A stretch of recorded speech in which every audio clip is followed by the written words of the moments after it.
I say anything them do not God do it, no not God do it, no not God do it, no. Anything them do not God. Hey beautiful people. How you guys doing today? I'm super excited that you guys are here. Thank you so much for coming back. If you are returning to come watch a video, I appreciate you. You mean so much to me. Thank you. And if you are a visitor, if you are watching my YouTube videos for the first time, thank you for coming. I appreciate you guys, and I trust that today you'll be having a most wonderful time. All right, so today we're going to be talking about something interesting. But before I go on, let me apologize, for not posting in a while. I'm sorry guys, sorry, but I'm here now, and that's the good thing, and we're going to be having a great time today. All right, so yes, like I said, I'm going to be talking about something interesting today. At the beginning of the year, I mentioned that I'm going to be talking about different things, that are not necessarily what you guys know me to talk about, and so I'm excited to talk about what I'm going to be talking about today. All right, so today I want to talk about how I got 4 jobs from grad school. Can you imagine? Yes, I'm going to be sharing my steps with you, and I hope that somebody who is either in grad school or in college or in between switching jobs, or just in a place where they just need a job, can learn tips from this and also start telling their beautiful job stories. Is that fine? All right, let's get right into it. So today I want to start by telling you guys just a quick short story about myself. So I remember when I was in grad school, one of my friends reached out to me and she was like, "Hey Tammy, what kind of job do you want when you are out, when you get out of grad school?" And I told her, needless to say, I mentioned a big tech multinational company that all of you obviously know if I mentioned the name. But anyways, and she was like, "Do you know what it takes?" I was like, "Not really, I'm just fantasizing." But anyways, let me start by saying that the first step in getting the job of your desire is identifying what you really want. And that might sound like impossible, but honestly, it's your first step. Many times I see people who are in grad school or in college, and I'm asking, like, what kind of job do you want? And they're like, anything, or they just don't know at all. You can't do that to yourself. You cannot be trying to get to a destination and not even know where you are going to. Okay, so identify the kind of job you want, and even though it might seem impossible right now, as it's same for me, trust me, you can get it. And I'll be sharing with you guys how the next steps actually will be explaining more how I actually walked, by the grace of God, my way to my desired job. Okay, all right, the next thing you want to do is to start working towards your goal. So it's not enough to say, "Oh, I'm interested in this job," and fantasize about it. You have to work towards it. And one of the ways that you can work towards getting what you want is to be findable. And when I say be findable, I'm talking about being on social media. And we know that the major career social site is LinkedIn. Your LinkedIn profile should not be dormant. Yes.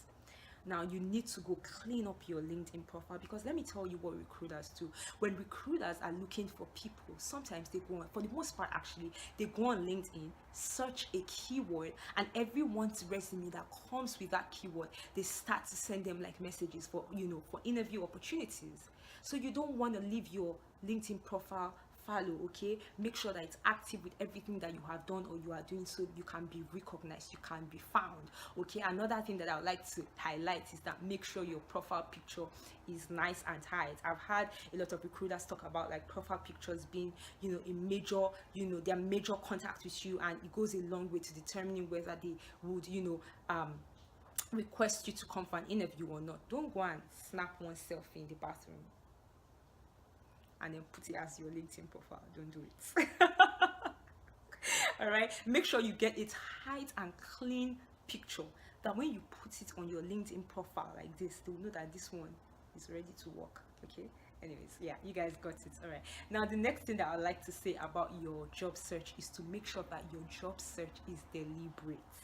Do it deliberately. Don't just do it once in a while. Somebody said that a job search is a job on its own, and it's so true. Make sure that, and let me give you practical tips.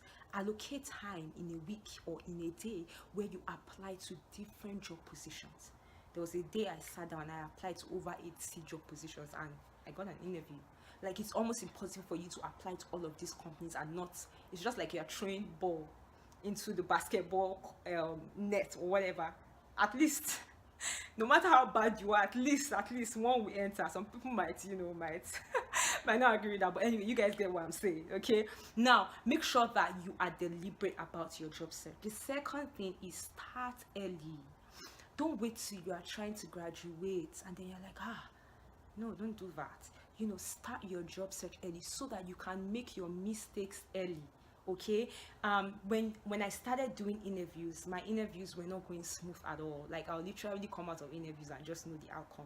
But then doing it very regularly, because I started early, made me to start getting more confident in interviews, and it made me to start to ace interviews at the end of the day, by the grace of God, of course. Another advantage to that actually is that by the time you are at the end of your school year, or you are trying to graduate, there are so many things that boggle your mind.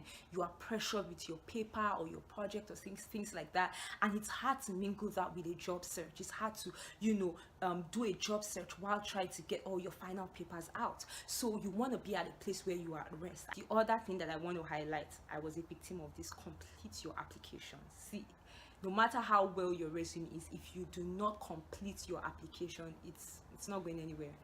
You know what I'm saying? So make sure you complete your applications. The next thing is make sure that when you are applying, you find out the job cycles of the organizations that you are applying to. And what do I mean by that? So different organizations different organizations recruit at different times of the year. Some recruit in summer, in the fall, at the beginning of the year, and they never recruit again. And so when you are coming to give them a resume that's outside at a time that's outside of their job cycles, they're just like, sorry.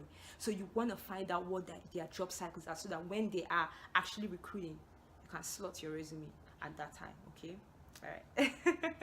All right, the next thing that you want to do is to strengthen your professional network. Okay, this is very, very important.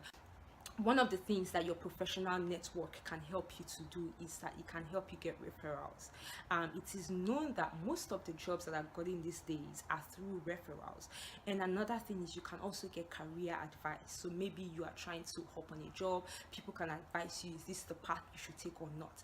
And one of the ways to do that is to join professional associations. So like if you are an engineer or an accountant, there are professional associations that bring together all engineers, all accountants, and in that association, you can find a CEO or a vice president, and you're making your contacts, and make sure that the people in your professional network know that you need a job. Don't keep quiet. Me, I didn't keep quiet. Everybody knew that I needed a job. All right. Okay, the next thing you want to do is make sure you volunteer.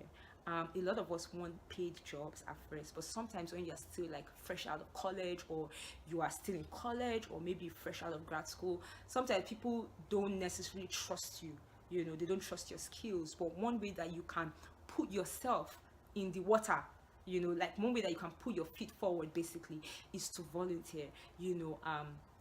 My first summer in grad school, I volunteered to work with my professor. He wasn't paying us nothing, but the experience that I got from working with him on his research was very valuable to my resume. Another thing that I would say is make sure that you follow up on your job search. Don't leave your job search. Your job search is like a seed that you sow. You have to go water it, with persistence. Follow up, allow the sunlight of, follow up, shine on your job search, and ask when you expect to hear back from them. When you are applying to a job, make sure you tailor your resume to that job. And I'll give you nice tips that really helped me. So when you go on a job site, for instance, and you see them list the skills that they require for that job, tailor your resume to match those skills. In fact, you can actually take words from their skills and put it in your resume.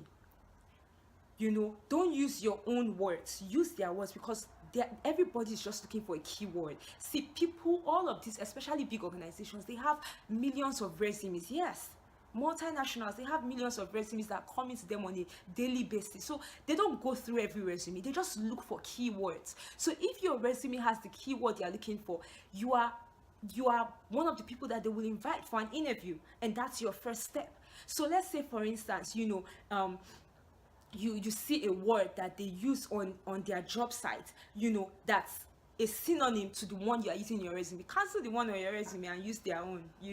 All right, that's very important. So another thing that I wanted to point out is that, let's say you see a job opening that's not necessarily tailored towards the skills that you have, don't shy away. If it's something that you have an hint of knowledge in, please apply. As a Nigerian chick that does not take chances, when I see applications or I see job openings that have, you know, just a tiny bit of something that I've done before, man, I will just find a way of, you know, supporting my resume and applying for the position. You know, that, needless to say, that's how I got one of my jobs. So it's very important that, you know, you don't shy away from jobs, applications or job openings that are not necessarily in line with your skills. And when you even apply to those organizations, when you interview and they feel like, oh, this is not where you belong, they can push you somewhere else within the organization, just knowing that you have a very, very good background, you know. All right, the next thing that I want to say is that, move on. Okay, I know that there are times when we apply for interviews and stuff like that, and then at the end of the day, you know, it doesn't work and don't feel defeated. Let me tell you, there are other organizations that need your services and they will call you soon, in Jesus' name. Say amen. Amen.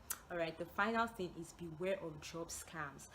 These days there are a lot of things going on, so don't just see a job opening on the website and then just apply and then go there for interview without finding out. If you see a name that the alphabets are not intertwining, ask, you know, find out on Google.